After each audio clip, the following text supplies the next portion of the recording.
नागरिकांना परवडेल अशा दरात प्रवास करता यावा या उद्देशाने सोलापूर महानगरपालिकेला केंद्र सरकारच्या योजनेतील 100 इलेक्ट्रिक बस मिळणार आहेत। त्यासाठी बुधवार पेठेत चार्जिंग स्टेशन उभारण्यात आले असून त्याचे काम आता अंतिम टप्प्यात आहे। मे महिन्यात कंपनीकडून महापालिकेला पहिल्या टप्प्यातील 30 बस मिळणार आहेत। केंद्र सरकारच्या PM ई बस सेवा योजनेतून सोलापूर महापालिकेला 100 इलेक्ट्रिक बस मिळणार आहेत। त्यातील 10 बस महिलांसाठी स्वतंत्र असणार आहेत।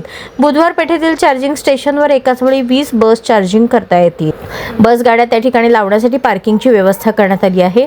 आता अधिकारी कर्मचाऱ्यांच्या बैठक व्यवस्थेसाठी खोल्या बांधल्या जात आहेत। 31 मार्चपर्यंत राज्य शासनाचा कंपनीसोबत करार होणार असून त्यानंतर कंपनीसोबत महापालिकेचा करार होणार आहे।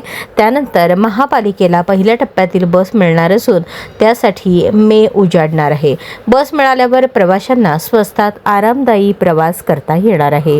राज्य शासनाचा कंपनीसोबत करार झाल्यावर महापालिका त्या कंपनीसोबत करार करेल। त्यानंतर पहिल्या टप्प्यात 30 इलेक्ट्रिक बस सोलापूर महानगरपालिकेला मिळणार आहेत। बस कोणत्या मार्गांवर धावणार हे निश्चित केले आहे। चार्जिंग स्टेशनचे 95% काम पूर्ण झाले असून उर्वरित काम काही दिवसात पूर्ण होईल असे सोलापूर महानगरपालिका अधिकारी तपन डंके यांनी सांगितले।